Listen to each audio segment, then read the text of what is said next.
Hey guys, Emily Muccianti here, and I have a very important video for our new intervention teachers.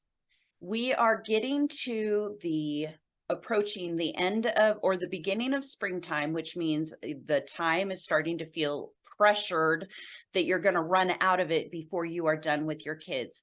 And there might be something that you are seeing happening with your first graders and perhaps your kindergartners, maybe even some of your older students that tend to struggle. And so today we are going to talk about blending and how to teach our students how to blend, because this seems to be like, for some of them, a mountain they need to climb. And once they can get there, it's all downhill from there. So that's what we're going to talk about today. But first, remember to please like, subscribe, share, do all the things, follow, all that fun stuff.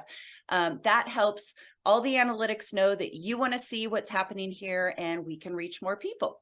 So what I wanted to talk to you today about is a few things. Okay, we're talking about specifically blending.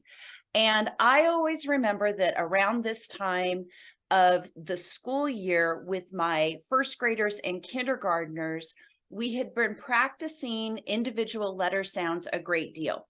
And there was starting to become some mastery. And so we were starting to put those letter sounds together and teaching students to blend, and they were getting the hang of it. But what was happening is that the kids would think that every time they saw a word, they needed to blend it. Whether they knew the word or not, could automatically blend it very quickly. That's what they did, and it was slowing them down. Let me back up just a little bit. We know that there's kind of a magic number in the first grade end of the year benchmark window if you're looking at your screening data like Dibbles or Acadians. And that number is 47 correct words per minute in their oral reading fluency. And so what we want to do is try to get our kids able to hit that mark so that we know they're really on target for the rest of their educational career. So we have been focusing a great deal on phonemic awareness, making sure that our students understand all of the letter sounds, they understand the graphemes, and they can give us individual sounds. So we've been doing things like showing our students their graphemes and making sure that they know what the letter says. So we've also, because you've heard it in one of my previous videos, we've talked about modeling correct letter sounds so that we're not adding schwas. So this letter does not say puh, it says p, p. It's just a little puff of air. And so throughout our intervention time, these are things that should be practiced all the time, right? Letter sounds, we're getting it, making sure that our kids understand that, making sure that they have the correct sound for the letter. But now it's time to make sure that they can become automatic with their blending. And so we need to start by demonstrating how to blend. And so I have my beautiful little blending board here. And this is all the materials I'm using is from when I was trained with IMSE's Orton Gillingham. Great program online.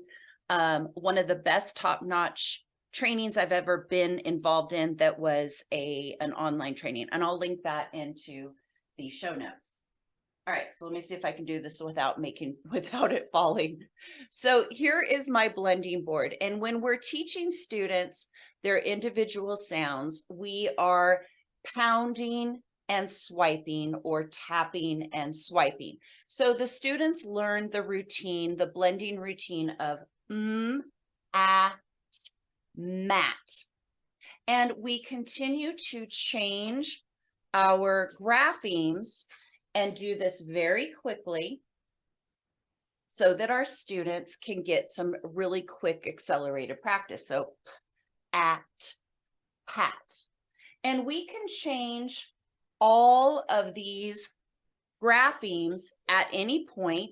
They may even make nonsense words, and we can point out, is that a real word? So this is the first step of it, right? Ham. So we're demonstrating this for our students, but here's what seems to happen. our students have all of this blending practice. They're getting really good at it, and they think that we want them to blend all the time. And so when they see a word like this in any kind of a decodable text, you will hear them blending every single thing. They're sounding out every single sound. They're blending all of these simple words. And it's almost like they don't understand that if you can read the word, read the word. So we need to eventually teach our students that when you see this, your brain very quickly blends all of those sounds together. And so what we want to say is Pam.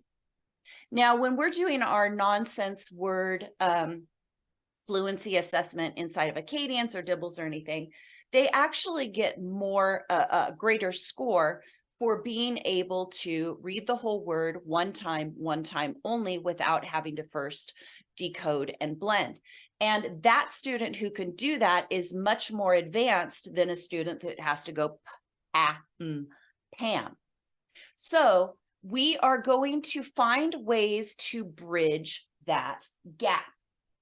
So what I wanted to tell you today is that one of the things that I have found with my young children is that they needed permission to say the word.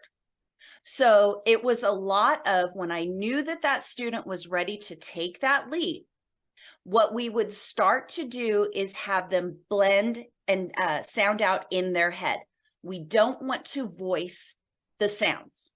So for example, bring this back, make sure you guys can see it all. Let's see, I'm going to go ahead and change this one into here.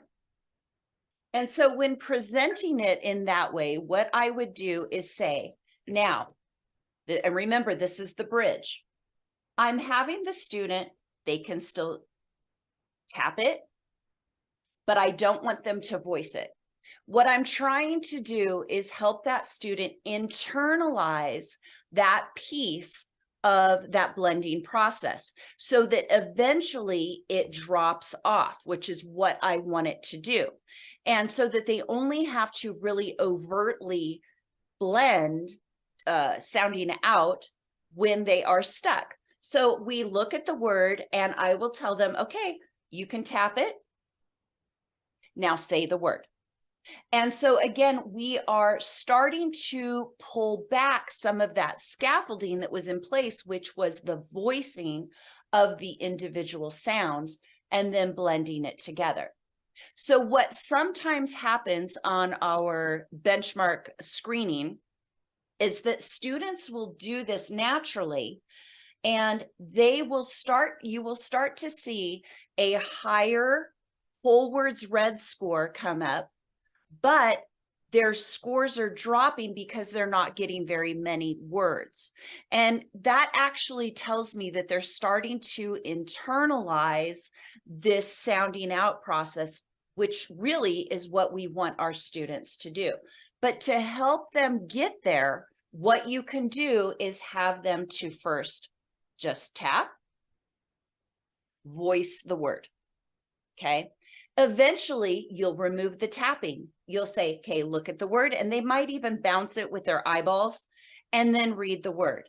And pretty soon what we want to do is have them just have some decodable lists of words where they are just practicing reading the words. And that is a really good way to start to bridge that issue of your students. Perhaps they're a little hesitant. They don't want to take risks. They're not very confident yet. And it's very, very common. But what we want to do as interventionists is to expedite that process of making sure that they can practice that safely. So as I said, after they do this piece of it where they're not voicing the sounds, they're blending the word, I would present them next with a list of words, a list of words that follow whatever pattern you're working on. It might be different word families, and they can practice saying those. And we would go through that to start to build automaticity. Then what you would do is take them into a decodable text, and it will build in some of those sight words in addition to whatever those word families are. And then you can start to have them, they'll start to generalize some of those skills. Now there, they might start to kind of decode again, or blend, sound out and blend. And when you notice that, you can encourage them just by the very quick little feedback of, if you know the word, say the word. That is probably the best thing for them to realize, because honestly, I think that little kids think that teachers just want to hear all the sounds and all of the words, and it's a very hard bridge. So that is kind of a quick tip on helping you bridge the gap between your students having all of those sounds and blending words, so that we can help to build some automaticity. And again, by end of first grade, hopefully reaching that 47 words per minute as a benchmark. That is really what we're kind of looking for. So listen, I want to thank you for being here today. I hope that tip was helpful. I've got a couple of others in my back pocket that I'm thinking about. And I wanted to let you know before I let you go that we are going to be doing some changing of my website. readinglabsos.com is going to go away, and it's going to become emilymuccianti.com, where I will have basically a hub of all of the groups that I help, and it will kind of be the place where you can go to find all of the things that you need. So I hope in a couple of weeks you'll be able to see that. It's under construction right now, but I'm kind of excited about it. So we'll see what's coming. Again, thank you for what you do. If you have any questions, comments, concerns, and you'd like to hear from me, email me readingdiva06@gmail.com. And until next time, thank you. Bye for now.